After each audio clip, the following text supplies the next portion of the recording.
Hello and welcome to Fit to Speak. I'm Eugene Obah. So glad to have you with us. The first semester of in-person classes are over in the COVID era, with very, and I mean very, last-minute adjustments on account of the Omicron variant.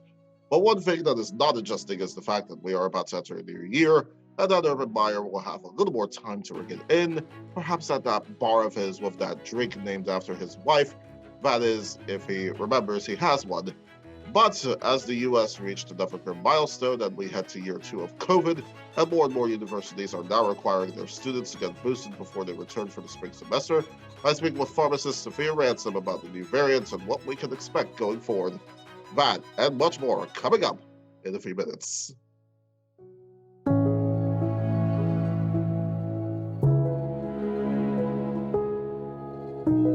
It may sound corny, but I feel we've built a community here. There's a lot you can do on Sunday mornings. The fact you've chosen to spend this hour with us is something I cherish. But after 18 years, I have decided to leave Fox. I want to try something new, to go beyond politics to all the things I'm interested in. I'm ready for a new adventure, and I hope you'll check it out. That new adventure he's referring to is going to be on CNN, who very quickly scooped him up for their streaming service. The CNN PR folks hit send on that press release so fast I almost had whiplash. I think they were even faster than Roadrunner.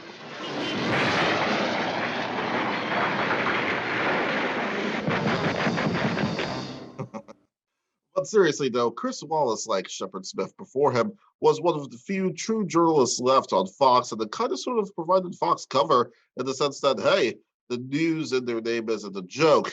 But one thing that has me crying for our populace rather than laughing is the fact that the typical Fox viewer is less educated. And that according to a study from Farley Dickinson University, those who watch no news are more informed than those who watch Fox. And a study that was commissioned by the author of this Forbes article stated that, among other things, the typical Fox viewer does not know the size of the federal budget, and they can't point to South Carolina on the map. Oh, for the Fox stands who somehow stumble upon this program, now you know where South Carolina is. An educated populace is critical to the functioning of our society, and Fox certainly is the biggest contributor to the dysfunction of our society. Of course, Fox in their current format would not exist had former US President Ronald Reagan had not gotten rid of the Fairness Doctrine in 1987, which requires broadcasters to program in the public interest and provide opposing viewpoints. And Fox also wouldn't exist had former US President Bill Clinton not deregulated ownership of media in 1996. In other words, both major political parties are to blame. The problems that Fox has were not created in a vacuum. Still, with the exception of a few fleeting moments, Fox is not an outlet that operates in good faith. And Chris Wallace was an oasis from the narratives that Fox peddles, including being up in arms over the fact that the individual who allegedly set their fake Christmas tree on fire was released on bail and not charged with a hate crime. The only comfort I take is that at some stage, if not already, especially if we are to judge by the fact that Dominion's lawsuit against Fox to the tune of $1.6 billion will most likely go to trial, Fox will be heading to the brink of irrelevance faster than the ball will drop on New Year's Eve, because I must remind you, the average age of those who watch cable news are over 60, and nearly 95% of Fox viewers are white. These are declining demographics, as we explained this past summer with Common Sense Entertainment creative director Raheem Dawood Jr. Our episode on the census numbers is certainly worth revisiting on this YouTube channel. You know, a friend of mine said to me recently that, Eugene, Chris Wallace should write a tell-all book about his time at Fox. And I'm not sure that Chris Wallace, he doesn't seem to me to be the type of person that would spill the tea or spill the beans, whatever saying you want to mention. But who knows? Maybe someday he will pull an RG free and write a tell-all book. And by the way, that book, that is something that I truly look forward to reading next year. And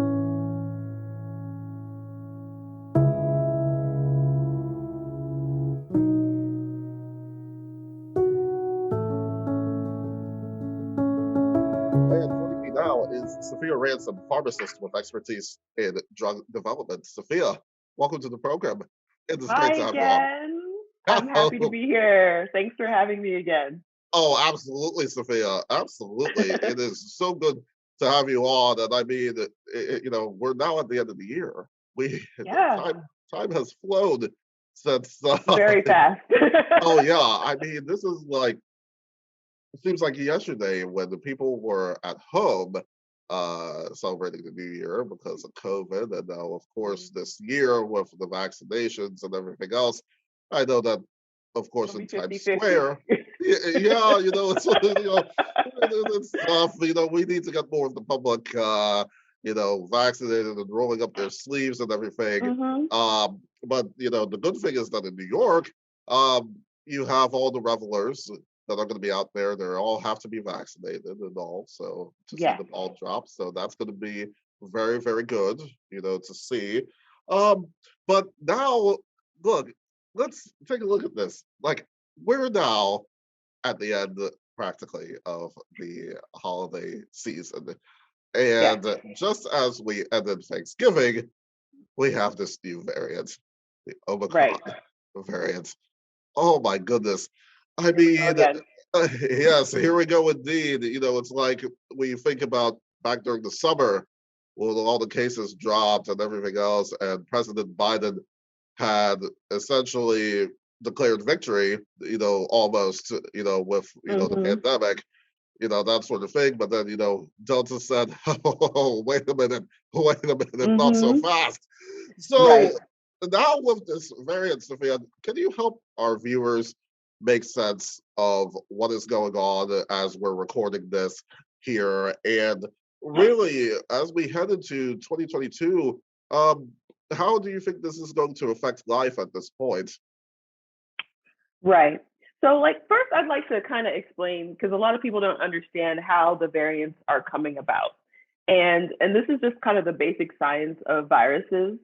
In general, viruses have a very shaky genetic code, a shaky genome, and the way they work is they get in your body, they hijack your body's machinery, and they make a bunch of copies of themselves and release those copies. Essentially, it's not a high fidelity type of copy. It's almost like, just hitting record on whatever quality you can and trying to, eke out whatever you get. And there are mutations, there are errors in that replication that can lead to mutants or variants of the original virus. And I like to compare it to like spinning a roulette wheel. And you spin a roulette wheel, you might hit, you might not hit, right? But think of how COVID is right now is essentially spinning like millions of roulette wheels all at once. So it is going to hit its jackpot time and time again, essentially. Now, just because there's a variant doesn't necessarily mean that that variant is either more, you know, deadly or it is more efficient. You might get variants that are not efficient at all, and those actually don't show up overall in the what we call the environment of the virus. Or you get the variants that are a little bit better at transmission that will then start to overtake other types, like Delta did to the original or Alpha, and like Omicron is starting to pop up now. And it's just going to kind of continue. This is the same thing we see with like the flu virus, that it has a different version every year or so like that. But the main thing is to stop transmission. And our best ways to stop transmission are A, getting vaccinated, and B, to still practice certain, protocols like wearing masks and things like that, that will slow down the transmission from person to person. Absolutely. I mean, these things have to continue Mm-hmm. to be done. These are all mitigation efforts. And Right. it's kind of like, to me, when I explained this to a lot of other folks, um, it's like layering it. It's no different from, me locking my door, at my house, Mm-hmm. or, not having valuables, inside, In your your car. vehicle, Right. that sort of thing. And we were talking just before the show, Sophia, about the knowledge of what you just explained Mm-hmm. just now. And what is, I guess, how much, in terms of some of the, I guess, for lack of a better term, the opposition to some of these things that you just described about the mask, the distancing, and so on and so forth. How much of it has to do with people not knowing um, how these viruses, kind of sort of Mm-hmm. work, for lack of a better term, versus those that are just like, hey, screw it. We're not going to do anything. We're against the government, Fauci, blah, blah, blah, blah, blah. Right. What kind of factors in here? I think it all factors in, honestly. Some of the knowledge part, I would actually append more so to our overall like media landscape. So for instance, you hear something about, just think of all the headlines that we've experienced throughout this entire pandemic.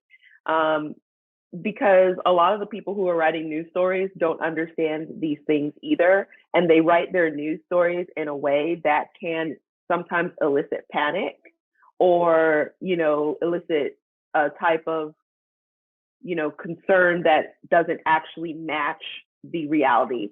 So an example of that, for instance, would be like after lots more people started getting vaccinated, right? We started hearing about breakthrough cases. And everyone's like, breakthrough cases. And then because that was in the headlines, oh, this person's fully vaccinated and got COVID, then you have the masses, regular people that see that and they're like, oh, well, then there's no reason for me to get vaccinated if you can get it anyway. But what the media or the people who are writing the headlines don't understand is that those breakthrough cases were already accounted for in the clinical testing. So when you say like, oh, the Pfizer vaccine has 95% efficacy, what that means is that 95% of the people who were studied didn't get COVID, but 5% of them might have, right? So that's what breakthrough cases are. Those are those people that were already accounted for in a study. So if you have 100 people in a group, all of them vaccinated, 95 of them have no problems at all, and then out of that 100 gets COVID, those are breakthrough cases, and we already accounted for that in the studies. But the public, the media doesn't understand that, and then it trickles down to the masses who also don't understand it. So that's one side of it. Then that information about like, oh, it doesn't help, or there's always a new variant or something like that, then gets completely like laundered in a negative way by the people who are just against taking any measures at all. And so when we talk about motivated reasoning, someone will hear, oh, well, a fully vaccinated person got it, or, oh, there's a new variant despite all of these vaccines going out. And if their mindset is already anti-vaccine or anti-mitigation strategy, they're going to look at those things and say, well, there it is. There's the proof that none of this works, and continue about their business. So, or even worse than that, start telling other people that, it doesn't work and don't do anything, and just basically be, pro-COVID in a sense, as far as I'm concerned. So yeah, it all goes together. We can't single out just one source of the issue, but, it's going to be a long fight from all sides. It has. And then what can the media do better in this new year, Safiya? What can the media do better? Oh, gosh. I wish they would just talk to more scientists. Maybe newsrooms need people like me, like that just are the ones that can sit down and be like, actually, don't write the headline like that. That is not how it works. That's not how, before it goes out and hits Twitter and Instagram and Facebook and all the social medias, and now everybody's reposting it with, what, don't get your vaccine because it doesn't matter, a fully vaccinated person got it anyway. Well, what they're not saying is that fully vaccinated person might have contracted, yes, but they're also mildly affected. They're not being hospitalized. The people who end up hospitalized and vaccinated are usually very ill already, or actually at a point in their lives where they might just have a lower immune response or something like that. There's all of these mitigating factors that you can't collapse into a headline that I really wish we had more of a ability to discuss rather than just sensationalize.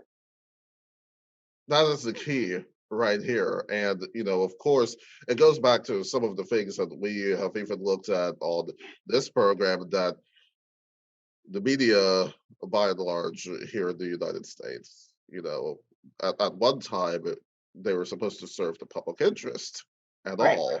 But now it's serving a lot of the corporate interests and, the kind of interests that is more to do with advertisers and so on and so forth, rather than Mm-hmm. informing the public.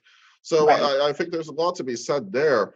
And then what about the public's role in being able to synthesize the information? Although if the media is kind of sort of getting this, if not so much wrong, it's just that they're not really being able to complete, the Mm-hmm. story, then how can the public expect to really be able to synthesize the information that they're getting from all these outlets? And especially we look at what's happening with Facebook and Twitter and all of that, all of the trouble that these guys, Zuckerberg and everybody has been getting Mm-hmm. into over these past few months.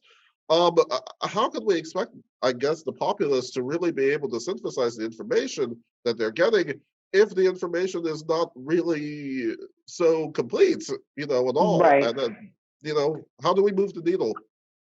Yeah. I mean, it's really hard to say because and sometimes I feel even myself helpless. Like, I see stuff even on my own timeline from people that I know, people I love, and I'm just like, oh, here I gotta go again and try to, talk them off of this weird ideological ledge. And I always personally try to do it from a place of love and respect because that's the only way that I can approach people that I know. But when you're dealing even with strangers, it's like, what do you do? So I don't have an easy answer for it. I think, the power really lies within us as individuals who are, either knowledgeable or willing to do the research if we don't have the background, and talking with friends, family, and other people in your community, and just trying to be a positive, reassuring force over, the faceless information that people are getting from online and from elsewhere. And I think even just community leaders, like for instance, whether it's your church or your schools or things like that, just those trusted people who are in positions of authority, if they could exercise their authority in a positive way, then that helps. Um, it's hard to say because everything is so fractured now. We had a short window of time at the beginning of this whole pandemic where people seemed to be ready to work together and do what had to be done to prevent things from getting worse. But I think it's just so disjointed now, from the top down, that I mean, it's really just everybody's just going to have to fight as best they can for themselves and their loved ones.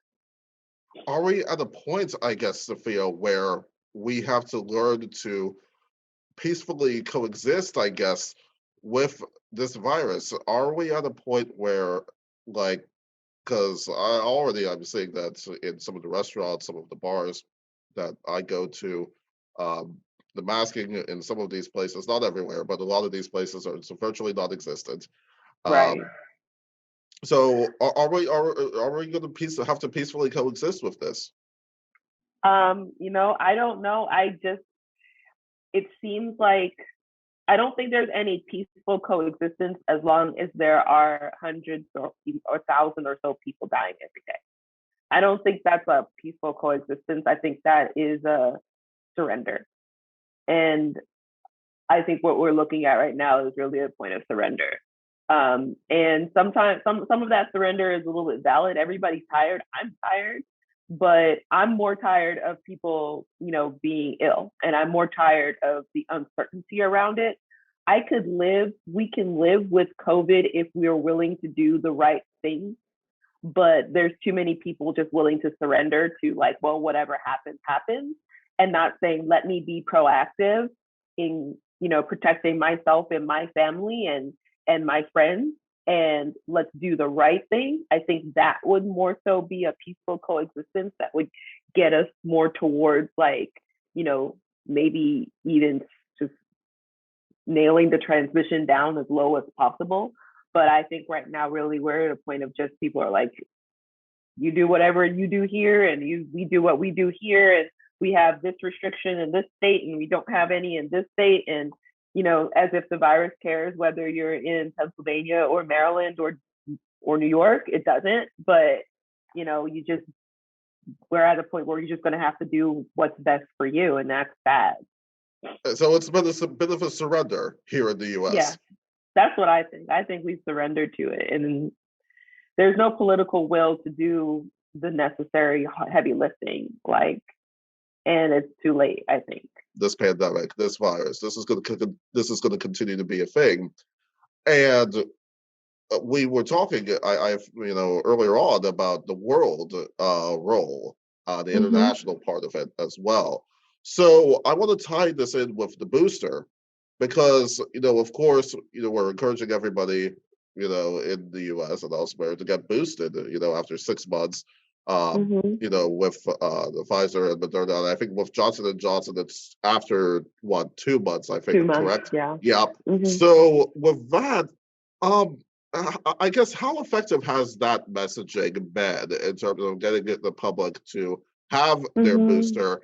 And then in terms of the global part of it, we still have countries that are not having the access to give their citizens even the first shot. I mean, we already have people here in the U.S. that have not gotten the first shot of any of the vaccines.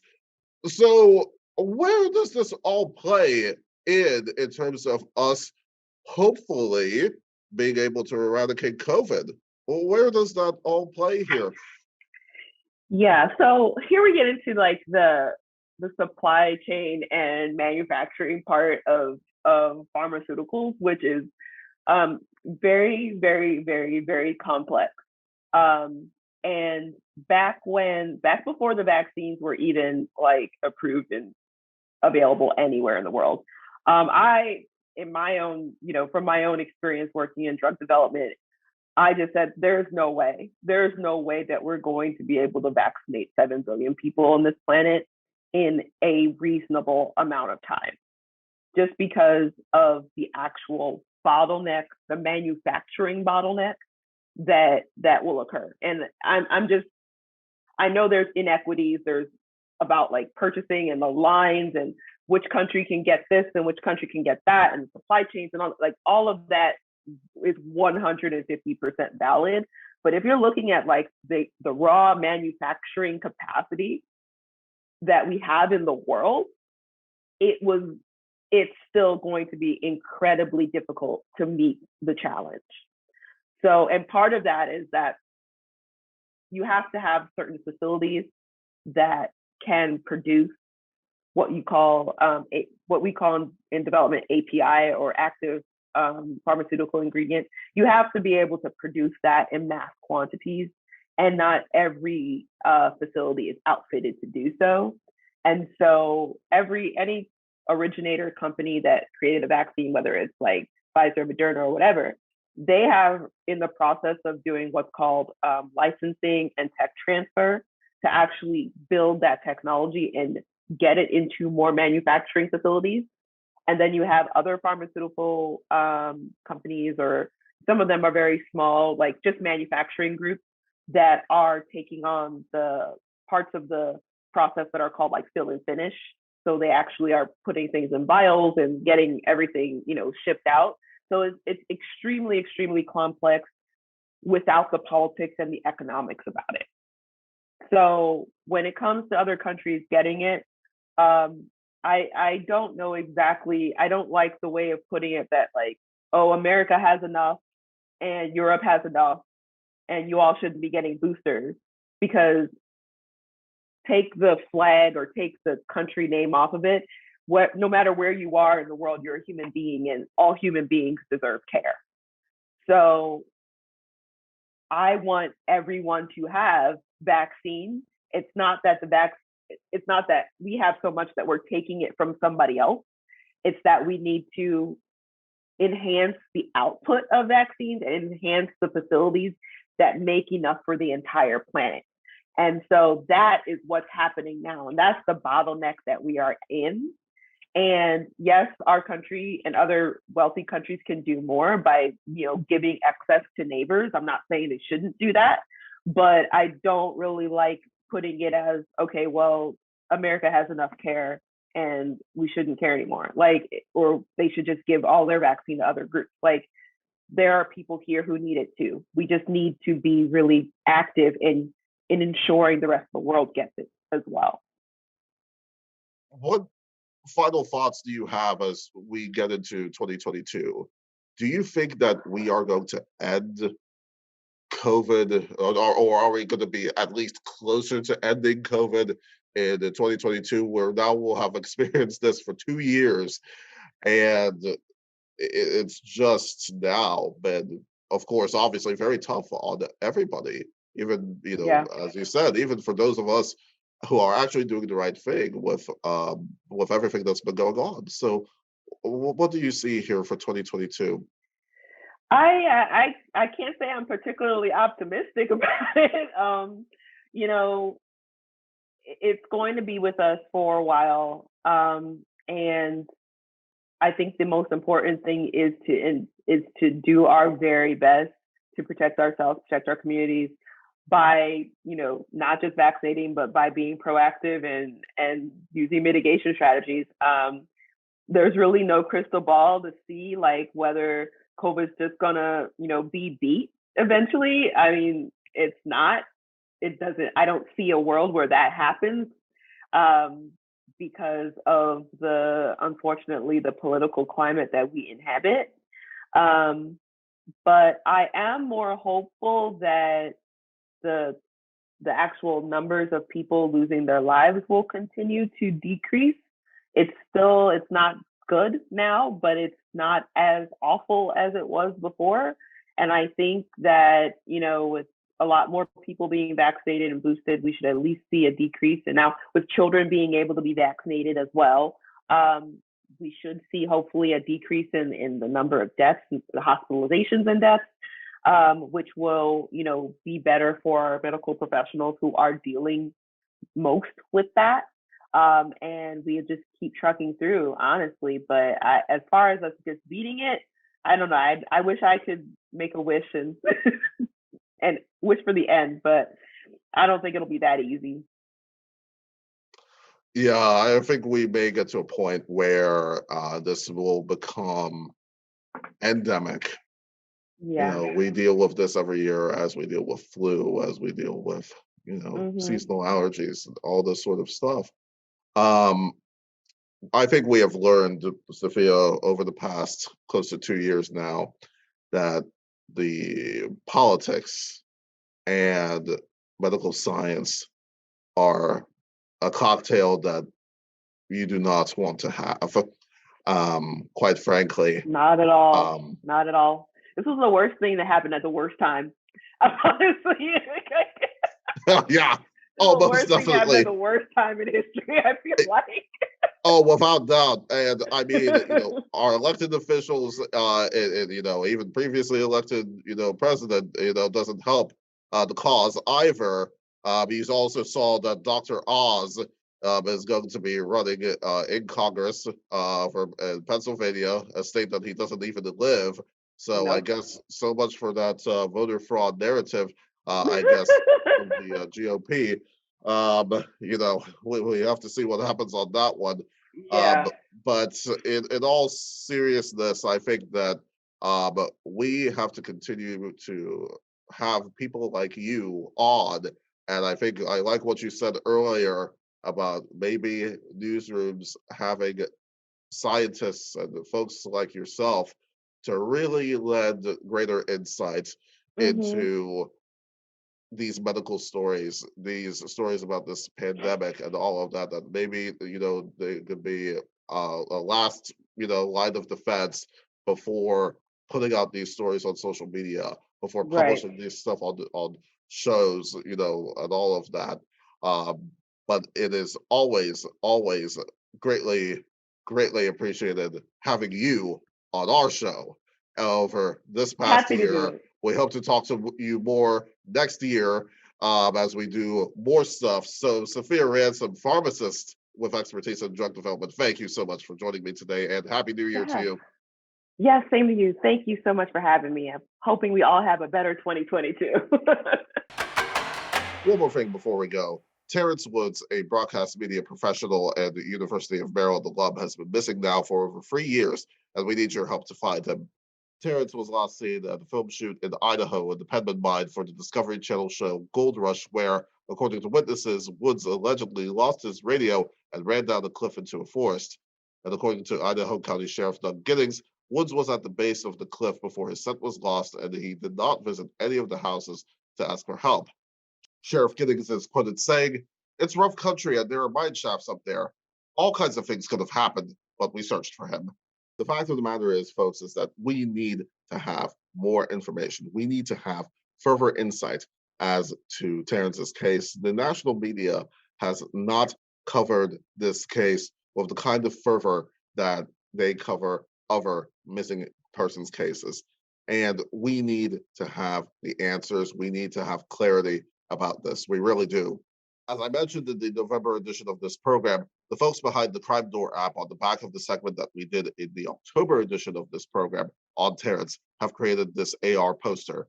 If you have any information as to Terrence's whereabouts, please call the Idaho County Sheriff's Office at 208-983-1100. That is 208-983-1100. If you prefer, you can reach out to us on our social media platforms, which you'll see momentarily, and we will pass that information on to them. And thank you so much for watching. Listen, there's going to be a lot more where that came from in 2022, so you better stay tuned to catch it all. In the meantime, don't forget to follow us on all of our social media accounts for more information, including all of the bonus content you'll see from today's show. And don't forget to subscribe and ring the bell on our YouTube channel so that you do not miss any of our episodes. And until next time, I'm Eugene Obah, and remember, we will not be silenced.